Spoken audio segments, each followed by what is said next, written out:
जो हमरी बिद होती मेरे सतगुरा, साबिद तुम हर जानहो आपे।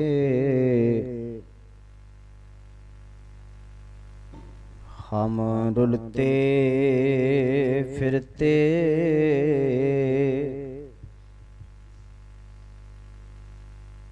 कोई बात ना पूछता,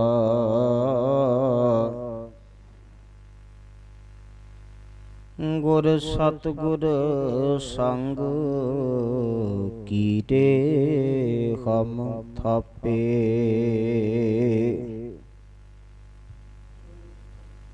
धन धन गुरु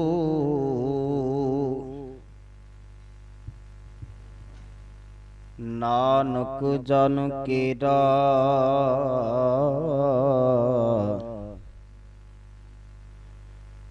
जित मिले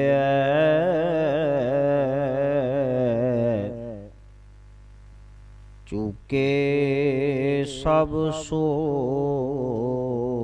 संतापे।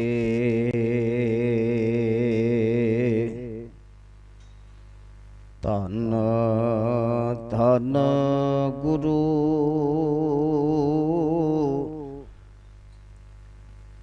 नानक जन केरा,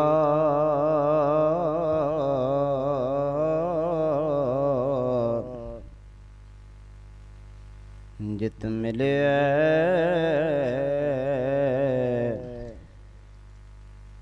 चूके सब सोग संतापे।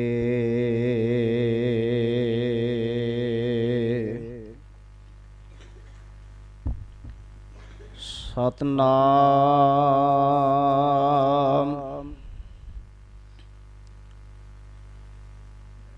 धन वाहिगुरु साहिब जी।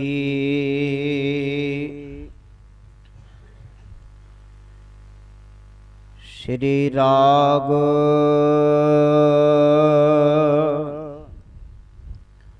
महला चौथा।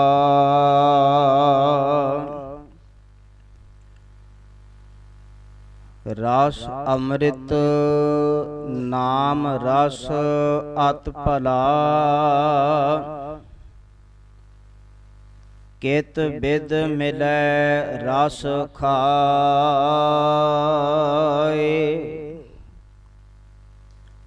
जाए पुछहो सोहागणी, तुसां क्यों कर मिलिया प्रभ आए। ओए वे परवाह न बोलनी, हों मल मल धोवां तिन पाए।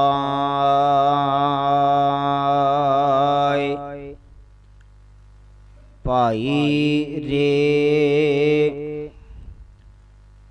मिल सज्जन हर गुण सार,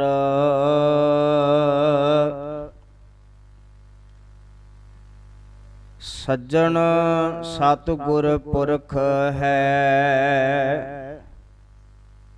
दुख कढ़ै हौमै मार, रहाओ। गुरमुखिया सोहागणी, तिन दया पई मन आय।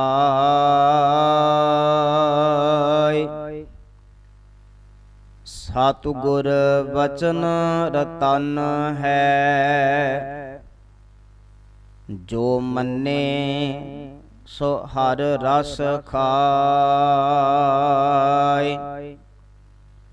से वड भागी वड जानी है, ਜਿਨ ਹਰ ਰਸ ਖਾਧਾ ਗੁਰ ਭਾਏ।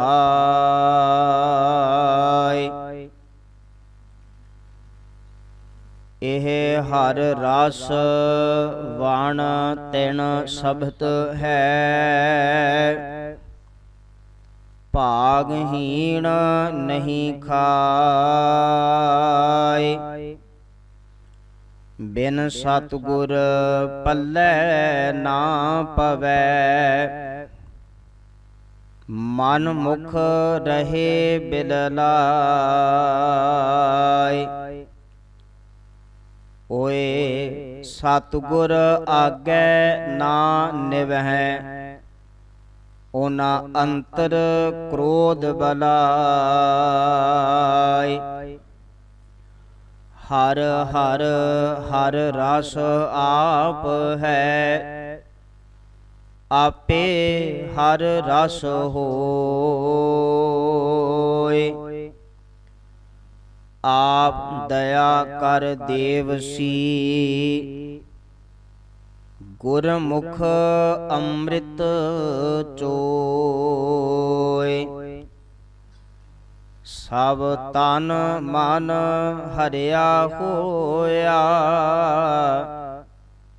ਨਾਨਕ ਹਰ ਵਸਿਆ ਮਨ ਸੋਏ।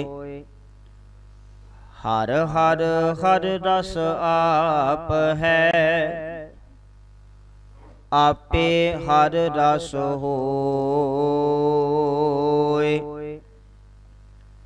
ਆਪ ਦਇਆ ਕਰ ਦੇਵਸੀ, ਗੁਰਮੁਖ ਅੰਮ੍ਰਿਤ ਚੋਏ।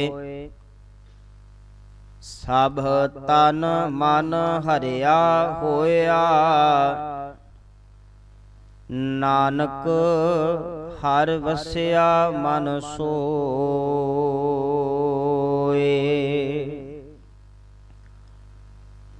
ਜੁਗੋ ਜੁਗ ਅਟਲ, ਚਵਰ ਛਤਰ ਤਖਤ ਦੇ ਮਾਲਕ,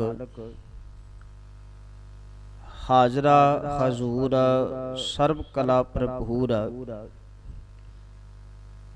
ਸਰਬੇ ਕਾਇਨਾਤ ਦੇ ਪ੍ਰਤਿਪਾਲਕ, ਗੁਰਤਾ ਗੱਦੀ ਤੇ ਸੁਭਾਇਮਾਨ। ਧੰਨ ਧੰਨ ਧੰਨ ਸਾਹਿਬ ਸਤਿਗੁਰੂ ਗੁਰੂ ਗ੍ਰੰਥ ਸਾਹਿਬ ਮਹਾਰਾਜ ਜੀਓ ਕੀ ਪਾਵਨ ਪਵਿੱਤਰ ਹਜ਼ੂਰੀ ਅੰਦਰ ਤਖਤ ਸ੍ਰੀ ਦਮਦਮਾ ਸਾਹਿਬ ਇਸ ਪਾਵਨ ਸਥਾਨ ਦੀਆਂ ਹਾਜ਼ਰੀਆਂ ਭਰ ਰਹੇ ਆਪ ਸਮੁੱਚੀ ਸਾਧ ਸੰਗਤ ਜੀਓ,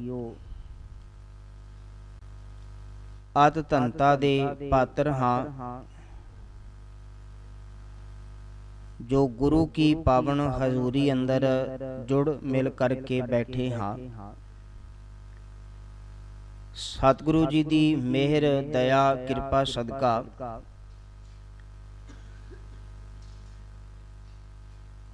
ਸਤਿਗੁਰੂ ਜੀ ਦੀ ਪਾਵਨ ਬਾਣੀ ਦੇ ਕੀਰਤਨ ਦੇ ਰਾਹੀਂ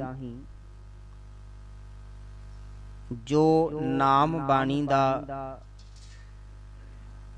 ਜੋ ਸਤਿਗੁਰੂ ਦੀ ਪਵਿੱਤਰ ਬਾਣੀ ਦਾ ਮਿਹਰ ਭਰਿਆ ਮੀਂਹ ਵਰਦਾ ਸੀ, ਵਰਖਾ ਹੋ ਰਹੀ ਸੀ।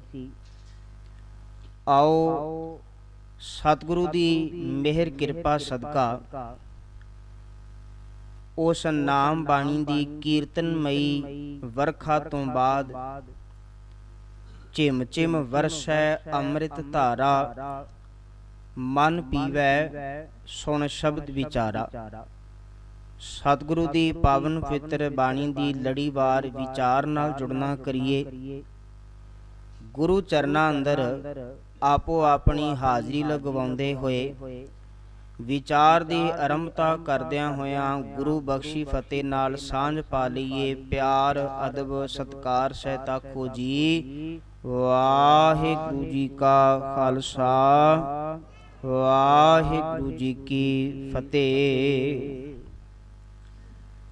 ਧੰਨ ਸਾਹਿਬ ਸਤਿਗੁਰੂ ਗੁਰੂ ਗ੍ਰੰਥ ਸਾਹਿਬ ਮਹਾਰਾਜ ਜੀ ਕੀ ਪਾਵਨ ਬਾਣੀ ਦੀ ਚੱਲ ਰਹੀ ਲੜੀਵਾਰ ਵਿਚਾਰ ਦੌਰਾਨ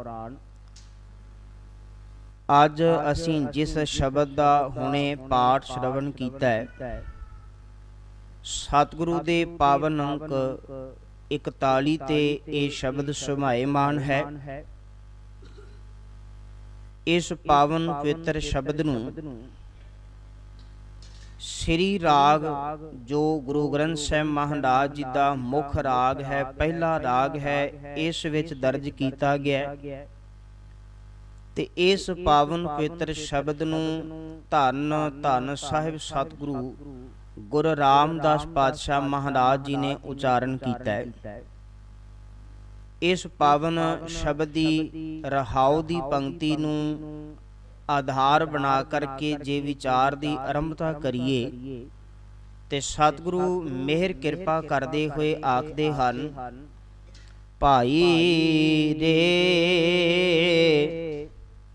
ਮਿਲ ਸੱਜਣ ਹਰ ਗੁਣ ਸਾਰ। ਹਜ਼ੂਰ ਦੀ ਪਵਿੱਤਰ ਬਾਣੀ ਜਦੋਂ ਅਸੀਂ ਪੜ੍ਹਦੇ ਹਾਂ ਤੇ ਸਤਿਗੁਰੂ ਸਤ ਸੰਗਤ ਵਿੱਚ ਆਉਣ ਵਾਲਿਆਂ ਨੂੰ, ਗੁਰੂ ਕੀ ਹਜ਼ੂਰੀ ਅੰਦਰ ਬੈਠਣ ਵਾਲਿਆਂ ਨੂੰ, ਜਿਹੜੇ ਬਾਣੀ ਦੀ ਵਿਚਾਰ ਸੁਣਨ ਆਏ ਨੇ, ਬਾਣੀ ਦਾ ਕੀਰਤਨ ਸੁਣਨ ਆਏ ਨੇ, ਬਾਣੀ ਦਾ ਪਾਠ ਸੁਣਨ ਵਾਸਤੇ ਆਏ ਨੇ, ਉਹਨਾਂ ਸਾਰਿਆਂ ਨੂੰ ਜਦੋਂ ਪਿਆਰ ਅਦਬ ਨਾਲ ਸੰਬੋਧਨ ਕਰਦੇ ਨੇ ਤੇ ਚੇਤਾ ਰੱਖਿਓ ਹਜ਼ੂਰ ਨੇ ਸ਼ਬਦ ਉਹਨਾਂ ਵਾਸਤੇ ਵਰਤਿਆ ਭਾਈ, ਜਿਹਦਾ ਅਰਥ ਹੈ ਵੀਰ ਭਰਾ। ਭਾਈ ਦੇ ਸੰਬੋਧਨ ਰੂਪ ਵਿੱਚ ਅੱਖਰ ਹੈ, ਹੇ ਭਾਈ, ਹੇ ਸੰਸਾਰੀ ਜੀਵ, ਮਿਲ ਸੱਜਣ ਹਰ ਗੁਣ ਸਾਰ।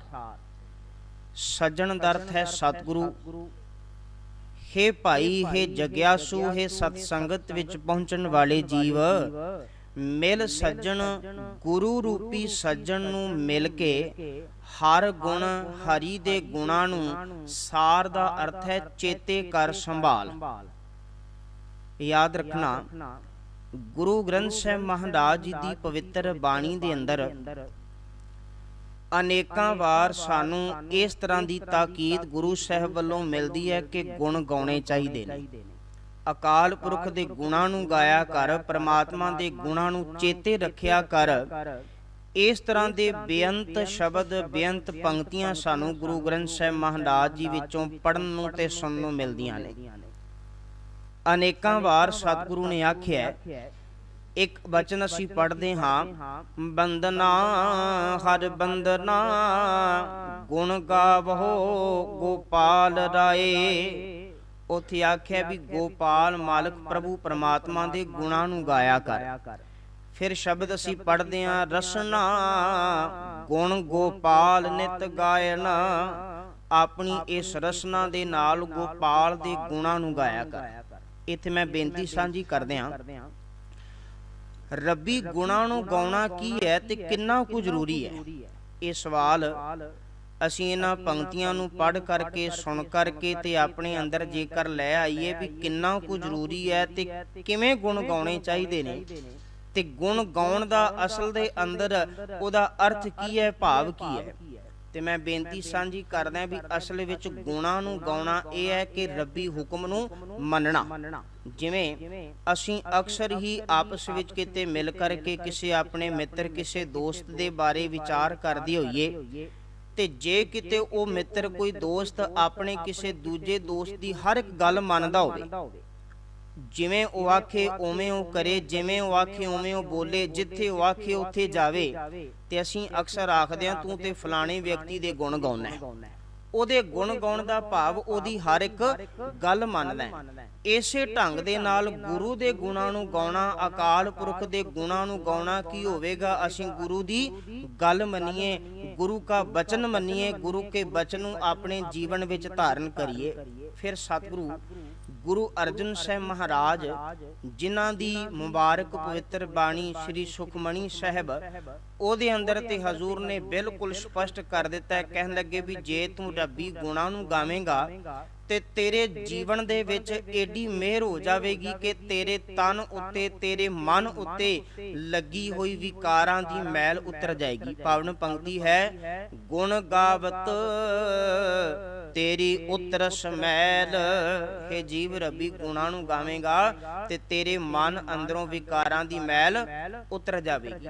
ਤੇ ਚੇਤੇ ਰੱਖਣਾ, ਇੱਥੇ ਵੀ ਸਤਿਗੁਰੂ ਗੁਰੂ ਰਾਮਦਾਸ ਪਾਤਸ਼ਾਹ ਮਹਾਰਾਜ ਨੇ ਆਖਿਆ ਹੈ, ਭਾਈ ਰੇ ਮਿਲ ਸੱਜਣ ਹਰ ਗੁਣ ਸਾਰ। ਸੱਜਣ ਗੁਰੂ ਨੂੰ ਮਿਲ ਕਰਕੇ ਇਹ ਜੀਵ ਹਰੀ ਦੇ ਗੁਣਾਂ ਨੂੰ ਸਾਰ ਚੇਤੇ ਕਰ, ਸੰਭਾਲ, ਆਪਣੇ ਜੀਵਨ ਵਿੱਚ ਟਿਕਾ ਕਰਕੇ ਰੱਖ। ਇਹਨਾਂ ਗੁਣਾਂ ਨੂੰ ਜੇਕਰ ਜੀਵਨ ਵਿੱਚ ਧਾਰਨ ਕਰੇਗਾ ਤੇ ਤੂੰ ਵੀ ਗੁਣਵਾਨ ਹੋ ਜਾਏਗਾ। ਮੈਂ ਬੇਨਤੀ ਸਾਂਝੀ ਕਰਦਿਆਂ, ਅਕਾਲ ਪੁਰਖ ਵਾਹਿਗੁਰੂ ਮਾਲਕ ਦਾ ਇੱਕ ਗੁਣ ਹੈ ਵੀ ਉਹ ਨਿਰਭਉ ਹੈ। ਤੇ ਜਿਸ ਵਕਤ ਗੁਰੂ ਕਾ ਸਿੱਖ ਨਿਰਭਉ ਨੂੰ ਜਪੇ ਤੇ ਬਾਣੀ ਆਖਦੀ ਹੈ, ਨਿਰਭਉ ਜਪੈ ਸਗਲ ਭਉ ਮਿਟੈ। ਇਹ ਹੈ ਰੱਬੀ ਗੁਣ, ਜਿਸ ਨੂੰ ਗਾ ਕਰਕੇ ਉਹਦੇ ਅੰਦਰ ਵੀ ਨਿਰਭਉ, ਉਹਦੇ ਅੰਦਰ ਵੀ ਨਿਰਭੈਤਾ ਦਾ ਪਦ ਆ ਜਾਵੇ। ਫਿਰ ਨਿਰਵੈਰ ਅਕਾਲ ਪੁਰਖ ਦਾ ਇੱਕ ਗੁਣ ਹੈ। ਅਸੀਂ ਨਿਰਵੈਰ ਨੂੰ ਜਪਦਿਆਂ ਹੋਇਆਂ ਆਪਣੇ ਅੰਦਰੋਂ ਵੈਰ ਭਾਵਨਾ ਖਤਮ ਕਰ ਦਈਏ। ਫਿਰ ਕਰਤਾ ਪੁਰਖ ਉਸ ਮਾਲਕ ਪ੍ਰਮਾਤਮਾ ਦਾ ਗੁਣ ਹੈ, ਅਸੀਂ ਵੀ ਕਿਰਤੀ ਹੋ ਜਾਈਏ। ਫਿਰ ਆਖਿਆ ਜਾਵੇਗਾ ਵੀ ਸੱਚਮੁੱਚ ਅਸੀਂ ਰੱਬ ਦੇ ਗੁਣ ਗਾ ਰਹੇ ਹਾਂ, ਪ੍ਰਮਾਤਮਾ ਦੇ ਗੁਣਾਂ ਨੂੰ ਗਾਇਨ ਕਰ ਰਹੇ ਹਾਂ। ਇੱਥੇ ਹਜ਼ੂਰ ਨੇ ਮਿਹਰ ਕੀਤੀ ਹੈ ਵੀ ਸੱਜਣ ਗੁਰੂ ਨੂੰ ਮਿਲ ਕੇ ਉਹ ਗੁਣ ਆਪਣੇ ਜੀਵਨ ਵਿੱਚ ਧਾਰਨ ਕਰ, ਭਾਵ ਸਤਿਗੁਰੂ ਦੀ ਸਿੱਖਿਆ ਆਪਣੇ ਜੀਵਨ ਵਿੱਚ ਟਿਕਾ। ਇਹਦੇ ਨਾਲ ਹੋਵੇਗਾ ਕਿ ਹਜ਼ੂਰ ਆਖਦੇ ਨੇ, ਸੱਜਣ ਸਤਿਗੁਰ ਪੁਰਖ ਹੈ, ਦੁੱਖ ਕੱਢੈ ਹਉਮੈ ਮਾਰ। ਹਜ਼ੂਰ ਆਖਣ ਲੱਗੇ, ਜਿਸ ਸੱਜਣ ਨੂੰ ਮਿਲ ਕੇ ਹਰੀ ਦੇ ਗੁਣਾਂ ਨੂੰ ਗਾਉਣਾ ਸੀ, ਯਾਦ ਰੱਖੀ ਉਹ ਸੱਜਣ ਸਤਿਗੁਰੂ ਹੈ ਤੇ ਉਹ ਅਕਾਲ ਪੁਰਖ ਦਾ ਹੀ ਰੂਪ ਹੈ। ਬਾਣੀ ਵਿੱਚੋਂ ਅਸੀਂ ਇਹ ਸਿਧਾਂਤ ਪੜ੍ਹਦੇ ਹਾਂ ਵੀ ਗੁਰ ਪਰਮੇਸ਼ਰ ਏਕੋ ਜਾਣ। ਗੁਰੂ ਤੇ ਪਰਮੇਸ਼ਰ ਇੱਕੋ ਹੈ, ਉਸ ਵਿੱਚ ਵੱਖ ਕੋਈ ਨਹੀਂ, ਵਖਰੇਵਾਂ ਕੋਈ ਨਹੀਂ। ਇਸੇ ਤਰ੍ਹਾਂ ਹਜ਼ੂਰ ਆਖਣ ਲੱਗੇ ਵੀ ਸੱਜਣ ਸਤਿਗੁਰ ਪੁਰਖ ਹੈ ਕਿ ਉਹ ਸੱਜਣ ਸਤਿਗੁਰੂ ਅਕਾਲ ਪੁਰਖ ਦਾ ਹੀ ਰੂਪ ਹੈ ਤੇ ਤੇਰੇ ਜੀਵਨ ਵਿੱਚੋਂ ਦੁੱਖ ਕੱਢੈ ਹਉਮੈ ਮਾਰ। ਤੇਰੇ ਜੀਵਨ ਵਿੱਚੋਂ ਦੁੱਖ ਦੂਰ ਕਰ ਦੇਣ ਵਾਲਾ ਹੈ। ਹਉਮੈ ਮਾਰ, ਹਉਮੈ ਨੂੰ ਮਾਰ ਕੇ ਤੇਰੇ ਜੀਵਨ ਵਿੱਚੋਂ ਦੁੱਖ ਦੂਰ ਕਰ ਦਿੰਦਾ ਹੈ। ਚੇਤਾ ਰੱਖਣਾ, ਸੰਸਾਰ ਦੇ ਬੇਅੰਤ ਜੀਵ ਇਸ ਤਰ੍ਹਾਂ ਦੇ ਨੇ ਜਿਨ੍ਹਾਂ ਦੇ ਅੰਦਰ ਵਧੇਰੇ ਤੌਰ ਤੇ ਹਉਮੈ ਭਰੀ ਰਹਿੰਦੀ ਹੈ। ਜ਼ੁਬਾਨ ਤੋਂ ਭਾਵੇਂ ਨਾ ਆਖਣ ਪਰ ਉਹਨਾਂ ਦੇ ਕਰਮਾਂ ਤੋਂ ਪ੍ਰਗਟ ਹੋ ਜਾਂਦਾ ਵੀ ਹਉਮੈ ਦੇ ਬੱਝੇ ਹੋਏ ਹਨ। ਤੇ ਹਜ਼ੂਰ ਨੇ ਚੇਤਾ ਰੱਖਣਾ, ਬਾਣੀ ਦੇ ਵਿੱਚ ਦੋ ਤਰ੍ਹਾਂ ਦੇ ਰੋਗ ਨੇ ਜਿਨ੍ਹਾਂ ਨੂੰ ਸਭ ਤੋਂ ਵੱਡੇ ਰੋਗ ਆਖਿਆ। ਇੱਕ ਰੋਗ ਬਾਣੀ ਵਿੱਚ ਹਜ਼ੂਰ ਨੇ ਆਖਿਆ ਵੀ ਇਹ ਤ੍ਰਿਸ਼ਨਾ ਵੱਡਾ ਰੋਗ ਲੱਗਾ। ਕਹਿਣ ਲੱਗੇ ਦੁਨੀਆ ਦੇ ਬੇਅੰਤ ਤਰ੍ਹਾਂ ਦੇ ਸਰੀਰਕ ਰੋਗ ਹੋਣਗੇ, ਜਿਹੜਾ ਵੀ ਸਰੀਰਕ ਰੋਗ ਸਰੀਰ ਨੂੰ ਲੱਗ ਜਾਂਦਾ ਹੈ ਤੇ ਯਾਦ ਰੱਖਣਾ ਉਹ ਰੋਗ ਇੰਨੇ ਛੋਟੇ ਹਨ ਕਿ ਇਹ ਇੰਨਾ ਯਾਦ ਕਰਾਉਣਗੇ ਵੀ ਹੁਣ ਸਰੀਰ ਤੇਰਾ ਖਤਮ ਹੋ ਜਾਵੇਗਾ, ਸਰੀਰ ਮਰ ਜਾਵੇਗਾ। ਕੋਈ ਵੀ ਰੋਗ ਸਰੀਰ ਨੂੰ ਲੱਗ ਜਾਵੇ ਤੇ ਪਲ ਪਲ ਮਨੁੱਖ ਨੂੰ ਚੇਤੇ ਆਉਂਦਾ ਵੀ ਇਹ ਰੋਗ ਮੇਰੇ ਸਰੀਰ ਨੂੰ ਖਤਮ ਕਰ ਦੇਵੇਗਾ, ਮੇਰੀ ਤੇ ਮੌਤ ਹੋ ਜਾਵੇਗੀ। ਪਰ ਹਜ਼ੂਰ ਨੇ ਬਾਣੀ ਵਿੱਚ ਲਿਖਿਆ ਵੀ ਤ੍ਰਿਸ਼ਨਾ ਇਹੋ ਜਿਹਾ ਰੋਗ ਹੈ ਜਿਸ ਨੇ ਮੌਤ ਨੂੰ ਵੀ ਜੀਵਨ ਵਿੱਚੋਂ ਭੁਲਾ ਦਿੱਤਾ ਹੈ। ਤ੍ਰਿਸ਼ਨਾ ਵੱਡਾ ਰੋਗ ਲੱਗਾ, ਮਰਨ ਮਨੋਂ ਵਿਸਾਰਿਆ। ਜਿੱਥੇ ਤ੍ਰਿਸ਼ਨਾ ਨੂੰ ਵੱਡਾ ਰੋਗ ਆਖਿਆ, ਉੱਥੇ ਗੁਰੂ ਕੀ ਪਵਿੱਤਰ ਬਾਣੀ ਨੇ ਹਉਮੈ ਦੀਰਘ ਰੋਗ ਹੈ। ਇਸ ਦੀਰਘ ਰੋਗ ਦੀ ਗੱਲ ਹਉਮੈ ਦੇ ਕਾਰਨ ਕਰਕੇ ਵੀ ਕੀਤੀ ਹੈ ਵੀ ਇੱਕ ਹਉਮੈ ਵੱਡਾ ਰੋਗ ਹੈ ਤੇ ਦੂਜਾ ਤ੍ਰਿਸ਼ਨਾ ਵੱਡਾ ਰੋਗ ਹੈ। ਤੇ ਹਜ਼ੂਰ ਆਖਦੇ ਨੇ ਵੀ ਇੱਥੇ ਹਉਮੈ ਨੂੰ ਜੀਵਨ ਵਿੱਚੋਂ ਦੂਰ ਕਰਕੇ ਅਕਾਲ ਪੁਰਖ ਮਾਲਕ ਮਿਹਰ ਕਰਕੇ ਤੇਰੇ ਜੀਵਨ ਵਿੱਚੋਂ ਦੁੱਖ ਨੂੰ ਦੂਰ ਕਰ ਦੇਵੇਗਾ। ਤੇ ਜੇ ਤੂੰ ਚਾਹੁੰਦਾ ਵੀ ਤੇਰੇ ਜੀਵਨ ਵਿੱਚੋਂ ਹਉਮੈ ਦੂਰ ਹੋ ਜਾਵੇ, ਜੇ ਤੂੰ ਚਾਹੁੰਦਾ ਤੇਰੇ ਜੀਵਨ ਵਿੱਚੋਂ ਦੁੱਖ ਦੂਰ ਹੋ ਜਾਣ, ਤੇ ਇਸ ਗੱਲ ਨੂੰ ਚੇਤਾ ਰੱਖੀ, ਭਾਈ ਦੇ ਮਿਲ ਸੱਜਣ ਹਰ ਗੁਣ ਸਾਰ।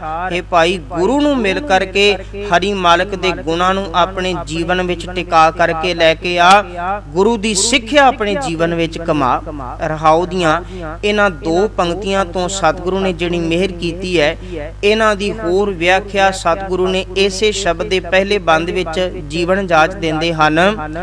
ਰਸ ਅੰਮ੍ਰਿਤ ਨਾਮ ਰਸ ਅਤ ਭਲਾ, ਕਿਤ ਬਿਦ ਮਿਲੈ ਰਸ ਕਾਏ। हजूर आखन लगे इस पहले बंद विच कि हे भाई जे सज्जन गुरु नूं मिल करके गुणां नूं चेते करेगा ते उन्हां गुणां विचों तैनूं ये गल पता लगे भी दुनिया दे विच अनेकां तरह दे रस ने। रस सोयना, रस रूपा कामन, रस परमल की वास, रस घोड़े, रस सेजा मंदर, रस मीठा, रस मास। कहन लगे इन्ने तरह दे रस मनुख दे शरीर विच ने ते फिर इते रस शरीर के कह घट नाम निवास।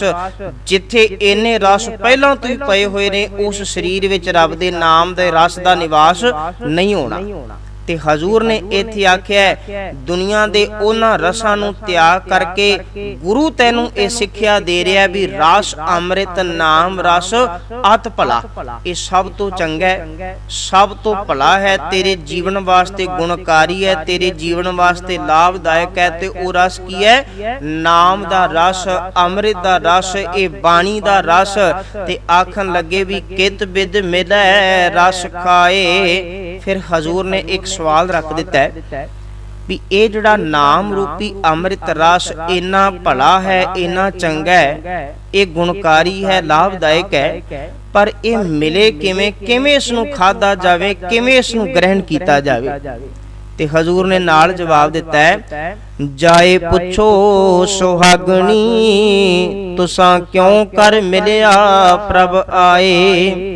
कहन लगे जिमें किसी सुहागण जीव रूपी स्त्री जिसदा गृहस्थ जीवन बड़ा खुशहाल है ते ओदे कोलों दूजियां सुआणियां जिन्हां दे घर विच दुख होवे, कलेश होवे, झगड़ा होवे, ओ जा करके पुछदियां ने भी तू अपने घर नूं किवें सवारिया, तू अपने घर नूं किवें ये सोहना बनाया, तेरे घर विच ते सुख बहुत है, तेरे घर विच ते खुशी बहुत है। ते ओनूं जा करके तरीके पुछदियां ने।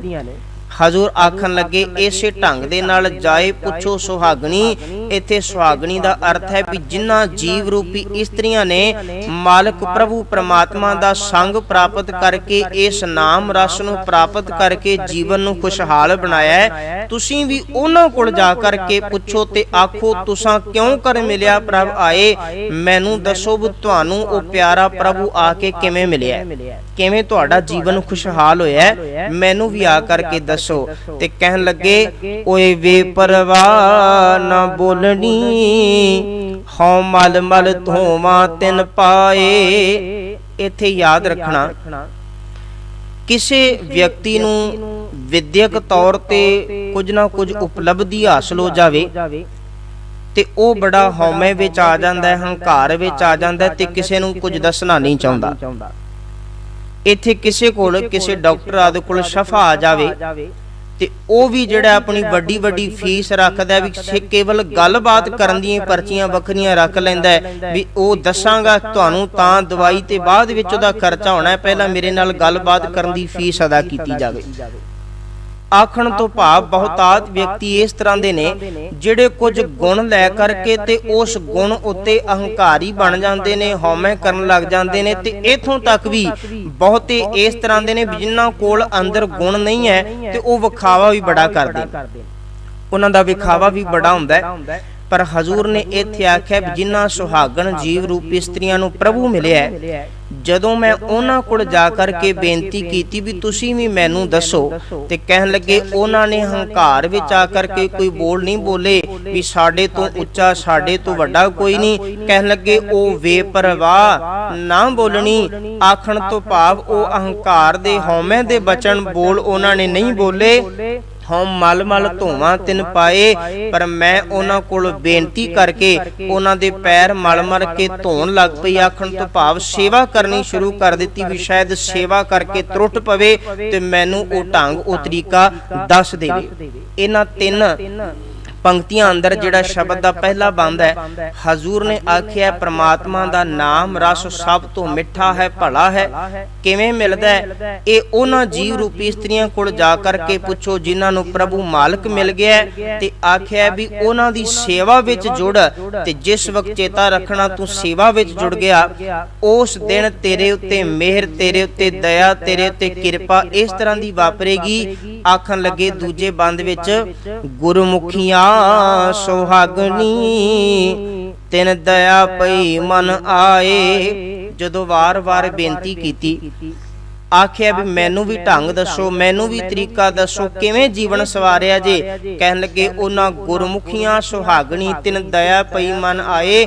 ਉਹਨਾਂ ਦੇ ਮਨ ਅੰਦਰ ਦਇਆ ਆ ਗਈ, ਮਨ ਅੰਦਰ ਤਰਸ ਆ ਗਿਆ ਤੇ ਉਹਨਾਂ ਨੇ ਤਰਸ ਕਰਕੇ ਉਹ ਗੱਲ ਆਖੀ, ਸਤਿਗੁਰ ਵਚਨ ਰਤਨ ਹੈ, ਜੋ ਮੰਨੇ ਸੋ ਹਰ ਰਸ ਖਾਏ। ਉਹਨਾਂ ਨੇ ਮੈਨੂੰ ਉਹ ਢੰਗ, ਉਹ ਤਰੀਕਾ ਦੱਸ ਦਿੱਤਾ ਵੀ ਜੇ ਸਾਨੂੰ ਪ੍ਰਮਾਤਮਾ ਮਿਲਿਆ ਤੇ ਕਹਿਣ ਲੱਗੇ ਸਤਿਗੁਰ ਵਚਨ ਰਤਨ ਹੈ, ਗੁਰੂ ਦਾ ਬਚਨ ਕੀਮਤੀ ਰਤਨ ਹੈ, ਜੋ ਮੰਨੇ, ਜਿਹੜਾ ਇਸ ਬਚਨ ਨੂੰ ਮੰਨਦਾ ਹੈ ਸੋ ਹਰ ਰਸ ਖਾਏ। ਉਹੀ ਨਾਮ ਰੂਪੀ ਰਸ ਨੂੰ ਖਾ ਲੈਂਦਾ ਹੈ, ਪ੍ਰਾਪਤ ਕਰ ਲੈਂਦਾ ਹੈ, ਜਿਹੜਾ ਗੁਰੂ ਦਾ ਪਵਿੱਤਰ ਬਚਨ ਕਮਾਉਂਦਾ ਹੈ। ਇਹ ਯਾਦ ਰੱਖਣਾ, ਸਤਿਗੁਰੂ ਦਾ ਪਵਿੱਤਰ ਬਚਨ ਹੀ ਮੰਨਣਾ ਇਹ ਨਾਮ ਰਸ ਅੰਮ੍ਰਿਤ ਦੀ ਪ੍ਰਾਪਤੀ ਹੈ। ਜਿਸ ਵਕਤ ਮੇਰਾ ਮਨ ਗੁਰੂ ਕੇ ਹਰ ਇੱਕ ਬਚਨ ਨੂੰ ਮੰਨਣ ਲੱਗ ਜਾਵੇ, ਇਸ ਨੂੰ ਸੁਣਨ ਤੇ ਸਮਝਣ ਲੱਗ ਪਵੇ, ਜੀਵਨ ਵਿੱਚ ਢਾਰਨ ਲੱਗ ਪਵੇ, ਉਸ ਦਿਨ ਤੋਂ ਨਾਮ ਰਸ ਦੀ ਪ੍ਰਾਪਤੀ ਹੈ। ਉਸ ਦਿਨ ਤੋਂ ਅੰਦਰ ਦਾ ਖਿੜਾਅ ਬਣ ਜਾਂਦਾ ਹੈ, ਉਸ ਦਿਨ ਤੋਂ ਅੰਦਰ ਦਾ ਆਨੰਦ ਬਣ ਜਾਂਦਾ ਹੈ। ਉਹਨਾਂ ਬਚਨਾਂ ਨੂੰ ਜੀਵਨ ਵਿੱਚ ਕਮਾ ਕਰਕੇ ਫਿਰ ਉਸ ਨਾਮ ਰਸ ਦੀ ਜਦੋਂ ਪ੍ਰਾਪਤੀ ਹੁੰਦੀ ਹੈ ਤੇ ਹਜ਼ੂਰ ਆਖਦੇ ਨੇ, ਸੇ ਵੱਡ ਭਾਗੀ ਵੱਡ ਜਾਣੀਐ, ਜਿਨ ਹਰ ਰਸ ਖਾਦਾ ਗੁਰ ਭਾਏ। ਕਹਿਣ ਲੱਗੇ ਸੱਚਮੁੱਚ ਉਹ ਵੱਡੇ ਭਾਗਾਂ ਵਾਲੇ ਨੇ, ਉਹਨਾਂ ਨੂੰ ਵੱਡਿਆਂ ਕਰਕੇ ਜਾਣੋ ਜਿਨ੍ਹਾਂ ਨੇ ਇਹ ਨਾਮ ਰੂਪੀ ਰਸ ਗੁਰ ਭਾਏ, ਗੁਰੂ ਦੇ ਪ੍ਰੇਮ ਵਿੱਚ, ਗੁਰੂ ਦੀ ਰਜ਼ਾ ਵਿੱਚ, ਗੁਰੂ ਦੇ ਬਚਨ ਨੂੰ ਕਮਾ ਕਰਕੇ ਮੰਨਿਆ ਹੈ, ਕਮਾਇਆ ਹੈ ਤੇ ਫਿਰ ਉਹਨਾਂ ਨੇ ਇਹ ਨਾਮ ਰੂਪੀ ਰਸ ਪ੍ਰਾਪਤ ਕਰ ਲਿਆ। ਸ਼ਬਦ ਦਾ ਤੀਜਾ ਬੰਦ ਮੈਂ ਸਾਹਮਣੇ ਰੱਖਾਂ, ਇਹ ਹਰ ਰਸ ਵਣ ਤਿਨ ਸ਼ਬਦ ਹੈ, ਭਾਗਹੀਣ ਨਹੀਂ ਖਾਏ। ਹਜ਼ੂਰ ਆਖਣ ਲੱਗੇ ਹਰੀ ਦਾ ਨਾਮ ਰੂਪੀ ਰਸ ਵਣ ਤਿਨ ਸ਼ਬਦ ਹੈ, ਹਰ ਇੱਕ ਥਾਂ ਦੇ ਉੱਤੇ ਹੈ। ਵਣ ਦਾ ਅਰਥ ਹੈ ਜੰਗਲ ਆਦਿਕ, ਤਿੰਨ ਦਾ ਅਰਥ ਹੈ ਤੀਲੇ ਆਦਿਕ, ਸ਼ਬਦ ਦਾ ਅਰਥ ਹੈ ਸਭ ਥਾਵਾਂ ਤੇ। ਇਹ ਹਰੀ ਦਾ ਨਾਮ ਰੂਪੀ ਰਸ ਜਿਹੜਾ ਹੈ ਉਹ ਹਰ ਇੱਕ ਥਾਂ ਦੇ ਉੱਤੇ, ਕਿਉਂਕਿ ਪਰਮਾਤਮਾ ਆਪ ਰਸ ਰੂਪ ਹੈ। ਪਰਮਾਤਮਾ ਜਦੋਂ ਸਭ ਥਾਵਾਂ ਤੇ ਹੈ ਤੇ ਉਹਦੀ ਮੌਜੂਦਗੀ ਸਭ ਥਾਵਾਂ ਤੇ, ਇਸ ਕਰਕੇ ਉਹ ਹਰ ਨਾਮ ਰੂਪੀ ਰਸ ਹਰ ਥਾਂ ਦੇ ਉੱਤੇ ਹੀ ਹੈ। ਪਰ ਹਜ਼ੂਰ ਨੇ ਨਾਲ ਲਿਖਿਆ, ਭਾਗਹੀਣ ਨਹੀਂ ਖਾਏ, ਜਿਹੜੇ ਭਾਗਾਂ ਤੋਂ ਖਾਲੀ ਹਨ ਉਹਨਾਂ ਨੂੰ ਪ੍ਰਾਪਤ ਨਹੀਂ ਹੁੰਦਾ। ਮੈਂ ਇੱਕ ਬੇਨਤੀ ਇੱਥੇ ਰੋਕ ਕੇ ਕਰਦਿਆਂ, ਅੰਮ੍ਰਿਤ ਵੇਲੇ ਦਾ ਸਮਾਂ ਹੋਇਆ, ਕੁਝ ਵਿਅਕਤੀ ਜਿਹੜੇ ਨੇ ਉਹ ਇਸ਼ਨਾਨ ਪਾਣੀ ਕਰਕੇ ਪਵਿੱਤਰ ਬਾਣੀ ਦੇ ਜਾਪ ਵਿੱਚ ਜੁੜ ਗਏ ਨੇ, ਸਤ ਸੰਗਤ ਵਿੱਚ ਆ ਗਏ ਨੇ, ਸੇਵਾ ਕਰਨ ਲੱਗ ਪਏ ਨੇ। ਪਰ ਉਸੇ ਵੇਲੇ ਕੋਈ ਚੋਰ ਉੱਠਿਆ ਤੇ ਉਹ ਚੋਰੀ ਦੀਆਂ ਸਕੀਮਾਂ ਘੜਨ ਲੱਗ ਪਿਆ, ਕੋਈ ਵਿਵਚਾਰੀ ਉੱਠਿਆ ਤੇ ਵਿਵਚਾਰ ਕਰਨ ਦੇ ਤਰੀਕੇ ਲੱਭਣ ਲੱਗ ਪਿਆ। ਸਮਾਂ ਉਹੀ ਇੱਕੋ ਜਿਹਾ।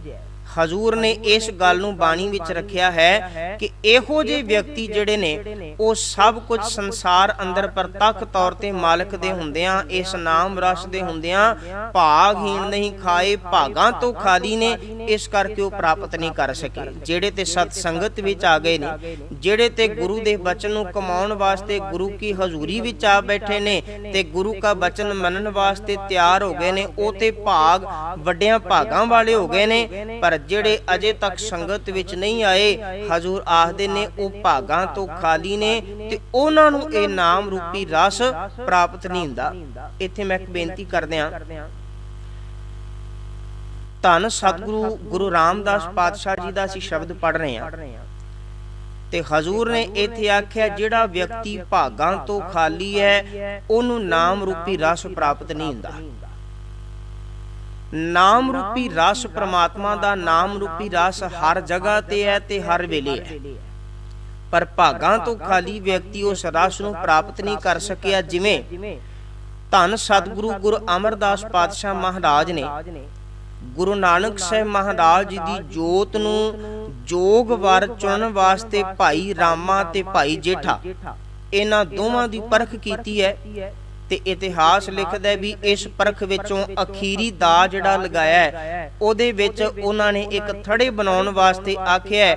ਤੇ ਜਿਸ ਵੇਲੇ ਉਹ ਥੜੇ ਭਾਈ ਰਾਮਾ ਤੇ ਭਾਈ ਜੇਠਾ ਜੀ ਕਹਿੰਦੇ ਨੇ ਵੀ ਉਹ ਗੁਰੂ ਸਾਹਿਬ ਦੱਸ ਜਾਂਦੇ ਨੇ ਵੀ ਇਸ ਤਰ੍ਹਾਂ ਦਾ ਬਣਾਇਆ ਜੇ, ਉਹ ਬਣਾ ਦਿੰਦੇ ਨੇ। ਪਰ ਸ਼ਾਮ ਵੇਲੇ ਆਉਂਦੇ ਨੇ ਤੇ ਉਹਨਾਂ ਥੜਿਆਂ ਨੂੰ ਆਖ ਦਿੰਦੇ ਨੇ ਵੀ ਠੀਕ ਨਹੀਂ ਬਣਿਆ, ਢਾਹ ਕੇ ਦੁਬਾਰਾ ਬਣਾਓ। ਇਤਿਹਾਸ ਵਿੱਚ ਲਿਖਿਆ ਵੀ ਤਕਰੀਬਨ 3 ਤੋਂ 4 ਦਿਨ ਲਗਾਤਾਰ ਇਸੇ ਤਰੀਕੇ ਦੇ ਨਾਲ ਹੁੰਦਾ ਗਿਆ ਵੀ ਭਾਈ ਜੇਠੇ ਦਾ ਬਣਿਆ ਹੋਇਆ ਥੜਾ ਤੇ ਭਾਈ ਰਾਮੇ ਦਾ ਬਣਿਆ ਹੋਇਆ ਥੜਾ ਜਿਹੜਾ ਉਹ ਮਿਹਨਤ ਨਾਲ ਬਣਾਉਂਦੇ ਨੇ, ਪਰ ਸ਼ਾਮ ਵੇਲੇ ਗੁਰੂ ਸਾਹਿਬ ਜੀ ਆ ਕਰਕੇ ਉਹਨੂੰ ਢਵਾ ਦਿੰਦੇ ਨੇ ਵੀ ਠੀਕ ਨਹੀਂ ਬਣਿਆ, ਦੁਬਾਰਾ ਬਣਾਓ। ਤੇ ਇੱਕ ਦਿਨ ਜਿਹੜਾ ਭਾਈ ਰਾਮਾ ਅੱਕ ਗਿਆ ਤੇ ਉਹਨੇ ਅੱਕ ਕਰਕੇ ਇਥੋਂ ਤੱਕ ਬਚਨ ਆਖੇ ਨੇ, ਕਹਿਣ ਲੱਗੇ ਗੁਰੂ ਪਿਤਾ ਜੀ ਤੁਹਾਡੀ ਉਮਰ ਵਡੇਰੀ ਹੋ ਗਈ ਹੈ, ਤੁਸੀਂ ਸਵੇਰ ਵੇਲੇ ਜੋ ਬੋਲ ਕਰਕੇ ਜਾਂਦੇ ਹੋ ਤੁਹਾਨੂੰ ਸ਼ਾਮ ਵੇਲੇ ਚੇਤਾ ਨਹੀਂ ਰਹਿੰਦਾ, ਮੈਂ ਤੇ ਉਵੇਂ ਹੀ ਬਣਾਉਂਦਾ ਜਿਵੇਂ ਤੁਸੀਂ ਆਖਦੇ ਹੋ। ਇਹਨੇ ਅੱਕ ਕਰਕੇ ਜਵਾਬ ਦੇ ਦਿੱਤਾ ਵੀ ਮੇਰੇ ਤੋਂ ਥੜਾ ਨਹੀਂ ਬਣਦਾ। ਪਰ ਉਸੇ ਵਕਤ ਜਦੋਂ ਭਾਈ ਜੇਠੇ ਕੋਲ ਗਏ ਨੇ ਤੇ ਭਾਈ ਜੇਠਾ ਜਿਹੜਾ ਉਹਨੇ ਦੋਵੇਂ ਹੱਥ ਜੋੜ ਕਰਕੇ ਬੇਨਤੀ ਕੀਤੀ ਕਿ ਸਤਿਗੁਰੂ ਜੀ ਅੱਜ ਵੀ ਤੁਹਾਡੀ ਮਿਹਰ ਕਿਰਪਾ ਸਦਕਾ ਮੈਂ ਇਸ ਥੜੇ ਨੂੰ ਬਣਾਇਆ ਤੇ ਹੈ, ਪਰ ਮੈਨੂੰ ਇੰਜ ਲੱਗਦਾ ਕਿਤੇ ਨਾ ਕਿਤੇ ਮੇਰੀ ਮੱਤ ਛੋਟੀ ਰਹਿ ਗਈ ਹੈ, ਮੇਰੀ ਅਕਲ ਛੋਟੀ ਰਹਿ ਗਈ ਹੈ, ਤੇ ਤਾਂ ਕਰਕੇ ਅੱਜ ਤੁਹਾਨੂੰ ਇਹ ਫਿਰ ਪ੍ਰਵਾਨ ਨਹੀਂ ਹੋਇਆ। ਤੁਸੀਂ ਦਇਆ ਕਰੋ, ਮਿਹਰ ਕਰੋ, ਵਿੱਚ ਆਪ ਵਰਤ ਕਰਕੇ ਇਹ ਸੇਵਾ ਲੈ ਲਓ ਤੇ ਥੜਾ ਤੁਸੀਂ ਆਪ ਬਣਵਾ ਦਿਓ। ਇੱਕ ਪਾਸੇ ਹੰਕਾਰ ਦੇ ਬੋਲ ਭਾਈ ਰਾਮਾ ਬੋਲਦਾ ਵੀ ਤੁਹਾਡੀ ਮੱਤ ਵਡੇਰੀ ਹੋ ਗਈ ਹੈ, ਉਮਰ ਵਡੇਰੀ ਹੋ ਗਈ ਹੈ, ਤੁਸੀਂ ਭੁੱਲ ਜਾਂਦੇ ਹੋ।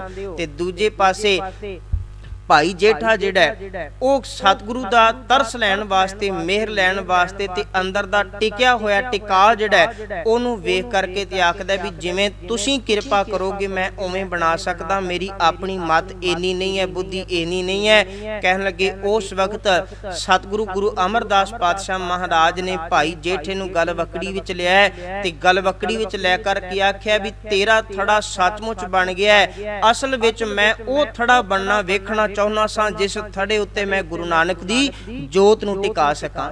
ਅੱਜ ਤੇਰੇ ਅੰਦਰ ਉਹ ਥੜਾ ਬਣ ਗਿਆ, ਤੇਰੇ ਅੰਦਰ ਉਹ ਜਗ੍ਹਾ ਬਣ ਗਈ ਹੈ, ਅੱਜ ਤੇਰੇ ਅੰਦਰ ਮੈਂ ਉਹ ਜੋਤ ਟਿਕਾ ਦੇਣੀ ਹੈ। ਤੇ ਸੱਚ ਜਾਣਿਓ ਉਹ ਥੜਾ ਜਦੋਂ ਬਣਿਆ, ਉਹ ਜੋਤ ਜਦੋਂ ਗੁਰ ਅਮਰਦਾਸ ਪਾਤਸ਼ਾਹ ਮਹਾਰਾਜ ਨੇ ਭਾਈ ਜੇਠੇ ਵਿੱਚ ਟਿਕਾ ਦਿੱਤੀ ਹੈ, ਉਸ ਜੋਤ ਦੇ ਸਦਕਾ ਇੱਕ ਨਾਮ ਮਿਲਿਆ ਜਿਸ ਨਾਮ ਨੂੰ ਅੱਜ ਕੁੱਲ ਕਾਇਨਾਤ ਦੁਨੀਆ ਵਿੱਚ ਪ੍ਰਸਾਰ ਕਰਕੇ ਉੱਚੀ ਆਵਾਜ਼ ਵਿੱਚ, ਬੁਲੰਦ ਆਵਾਜ਼ ਵਿੱਚ ਆਖਿਆ ਜਾਂਦਾ ਹੈ ਕਿ ਧੰਨ ਧੰਨ ਰਾਮਦਾਸ ਗੁਰ ਜਿਨ ਸਿਰਿਆ ਤਿਨੈ ਸਵਾਰਿਆ। ਇੱਕ ਪਾਸੇ ਉਹ ਜਿਹੜਾ ਬਚਪਨ ਵਿੱਚ ਮਾਤਾ ਪਿਤਾ ਦੋਵਾਂ ਦੇ ਸਾਏ ਤੋਂ ਯਤੀਮ ਹੋ ਗਿਆ, ਤੇ ਦੂਜੇ ਪਾਸੇ ਉਹ ਜਿਸ ਨੇ ਗੁਰੂ ਕੇ ਬਚਨ ਨੂੰ ਮੰਨ ਕਰਕੇ ਗੁਰੂ ਕੀ ਸੇਵਾ ਵਿੱਚ ਆਪਾ ਭਾਵ ਭੇਟਾ ਕਰਕੇ ਤੇ ਆਪਣੇ ਅੰਦਰ ਉਹ ਦ੍ਰਿੜਤਾ ਕਾਇਮ ਕਰ ਲਈ ਵੀ ਜਿਹਨੂੰ ਜਗਤ ਹੁਣ ਧੰਨ ਧੰਨ ਰਾਮਦਾਸ ਗੁਰ ਆਖਣ ਲੱਗ ਪਿਆ। ਮੈਂ ਇਹ ਬੇਨਤੀ ਤਾਂ ਸਾਂਝੀ ਕੀਤੀ ਹੈ, ਭਾਈ ਰਾਮਾ ਭਾਗਾਂ ਤੋਂ ਖਾਲੀ ਹੋਣ ਦੇ ਕਾਰਨ ਕਰਕੇ ਉਹ ਪ੍ਰੀਖਿਆ ਵਿੱਚ ਪਾਸ ਨਹੀਂ ਹੋ ਸਕਿਆ, ਪਰ ਇੱਥੇ ਭਾਈ ਜੇਠਾ ਉਹ ਗੁਰੂ ਅਮਰਦਾਸ ਪਾਤਸ਼ਾਹ ਮਹਾਰਾਜ ਦੀ ਪ੍ਰੀਖਿਆ ਵਿੱਚੋਂ ਪਾਸ ਹੋ ਕਰਕੇ ਤੇ ਧੰਨ ਧੰਨ ਰਾਮਦਾਸ ਗੁਰ ਬਣ ਜਾਂਦਾ ਹੈ। ਹਜ਼ੂਰ ਨੇ ਇੱਥੇ ਵੀ ਆਖਿਆ ਇਹ ਹਰ ਰਸ ਵਣ ਤਿੰਨ ਸ਼ਬਦ ਹੈ, ਹਰ ਥਾਂ ਦੇ ਉੱਤੇ ਰੱਬ ਦਾ ਨਾਮ ਰੂਪੀ ਰਸ ਹੈ, ਹਰ ਥਾਂ ਦੇ ਉੱਤੇ ਨਾਮ ਬਾਣੀ ਦੇ ਝਰਨੇ ਪਏ ਚੱਲਦੇ ਨੇ, ਪਰ ਭਾਗਹੀਣ ਨਹੀਂ ਖਾਏ, ਭਾਗਾਂ ਤੋਂ ਖਾਲੀ ਵਿਅਕਤੀ ਨਹੀਂ ਪ੍ਰਾਪਤ ਕਰ ਸਕਦਾ। ਤੇ ਗੱਲ ਇਹ ਚੇਤੇ ਵਿੱਚ ਰੱਖਣੀ, ਬਿਨ ਸਤਿਗੁਰ ਪੱਲੇ ਨਾ ਪਵੈ, ਮਨ ਮੁਖ ਰਹੇ ਬਿਲ ਲਾਏ। ਕਹਿਣ ਲੱਗੇ ਸਤਿਗੁਰੂ ਦੀ ਸ਼ਰਨ ਵਿੱਚ ਆਇਆਂ ਤੋਂ ਬਿਨਾ ਇਹ ਨਾਮ ਰੂਪੀ ਰਸ ਪੱਲੇ ਵਿੱਚ ਨਹੀਂ ਪੈ ਸਕਦਾ, ਝੋਲੀ ਵਿੱਚ ਨਹੀਂ ਪੈ ਸਕਦਾ।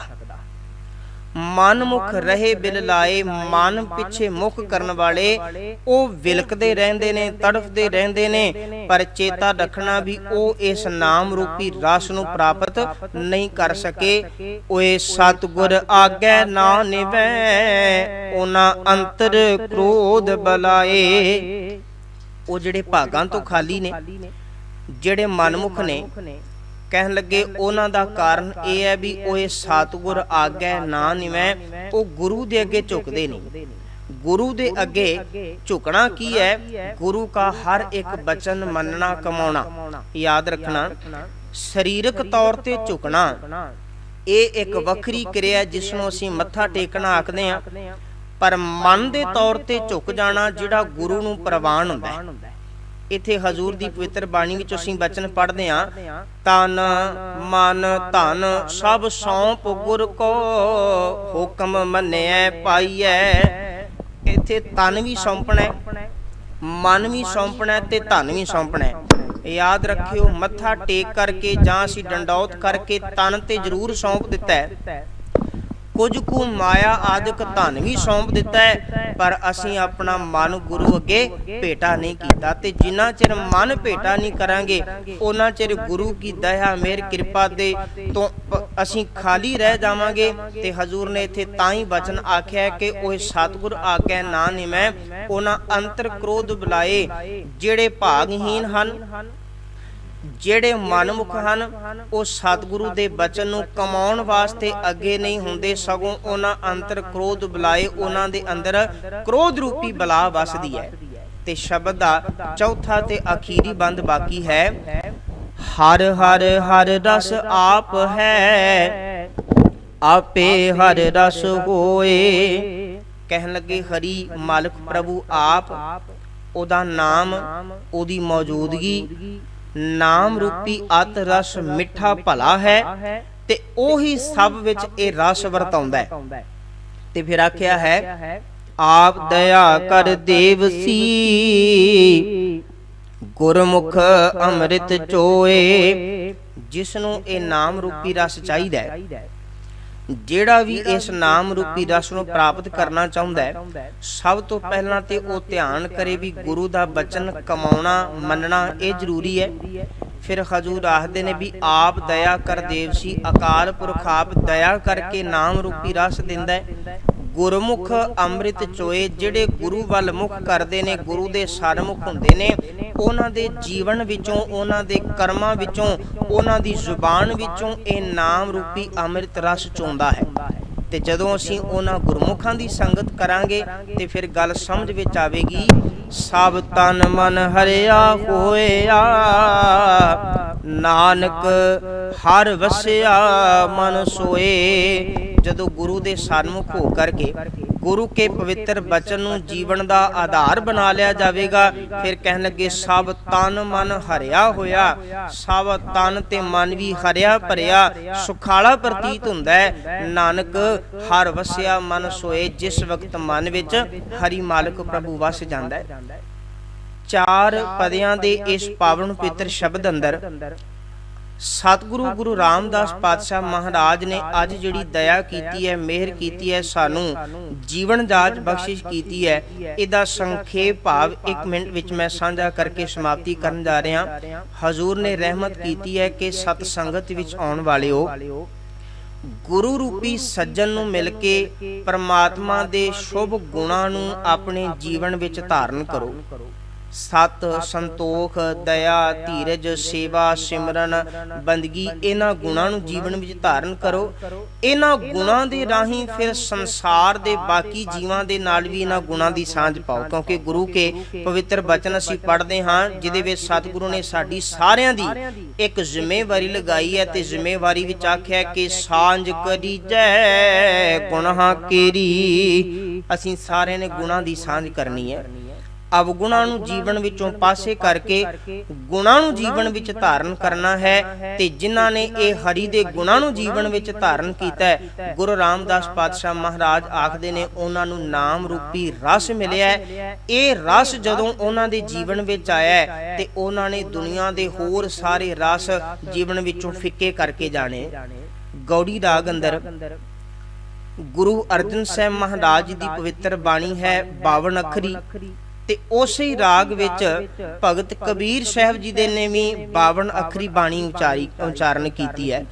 ਭਗਤ ਕਬੀਰ ਸਾਹਿਬ ਜੀ ਦੀ 52 ਅੱਖਰੀ ਦੇ ਅੰਦਰ ਰਾਰਾ ਅੱਖਰ ਤੋਂ ਉਹਨਾਂ ਨੇ ਇੱਕ ਉਪਦੇਸ਼ ਦਿੱਤਾ ਹੈ। ਕਹਿਣ ਲੱਗੇ ਰਾਰਾ ਨਿਰਾਸ਼ ਰਸ ਕਰ ਜਾਣਿਆ, ਜਿਨ੍ਹਾਂ ਨੇ ਦੁਨੀਆ ਦੇ ਸੰਸਾਰ ਦੇ ਬਾਕੀ ਰਸਾਂ ਨੂੰ ਨਿਰਸ ਕਰਕੇ ਜਾਣਿਆ, ਉਹਨਾਂ ਨੂੰ ਰੱਬ ਦਾ ਨਾਮ ਰੂਪੀ ਰਸ ਆ ਗਿਆ ਹੈ। ਤੇ ਜਿਨ੍ਹਾਂ ਨੂੰ ਨਾਮ ਰੂਪੀ ਰਸ ਆ ਗਿਆ ਹੈ, ਮਾਲਕ ਨੇ ਮਿਹਰ ਕਰਕੇ ਦਇਆ ਕਰਕੇ ਉਹਨਾਂ ਦਾ ਇਹ ਲੋਕ ਸੁਖੀਆ ਤੇ ਪਰਲੋਕ ਸੁਹੇਲਾ ਬਣਾ ਦਿੱਤਾ ਹੈ। ਹੋਈਆਂ ਬੇਅੰਤ ਭੁੱਲਾਂ ਦੀ ਖਿਮਾ ਧੰਨ ਗੁਰੂ ਗ੍ਰੰਥ ਸਾਹਿਬ ਮਹਾਰਾਜ ਆਪ ਸੰਗਤ ਬਖਸ਼ਣ ਜੋਗ ਹੋ। ਮੇਰੀਆਂ ਭੁੱਲਾਂ ਮੇਰੀਆਂ ਜਾਣ ਕਰਕੇ ਮੇਰੀ ਝੋਲੀ ਵਿੱਚ ਪਾ ਦੇਣੀਆਂ।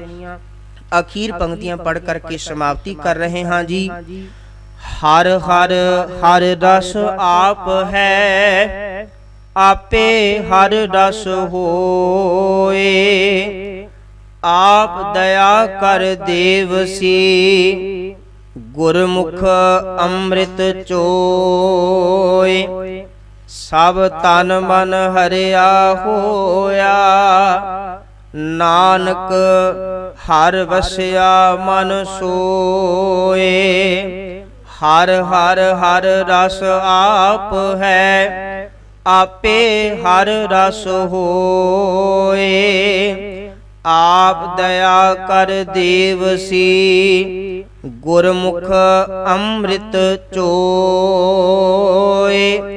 ਸਭ ਤਨ ਮਨ ਹਰਿਆ ਹੋਇਆ, ਨਾਨਕ ਹਰ ਵਸਿਆ ਮਨ ਸੋਏ। ਵਾਹਿਗੁਰੂ ਜੀ ਕਾ ਖਾਲਸਾ, ਵਾਹਿਗੁਰੂ ਜੀ ਕੀ ਫਤਿਹ।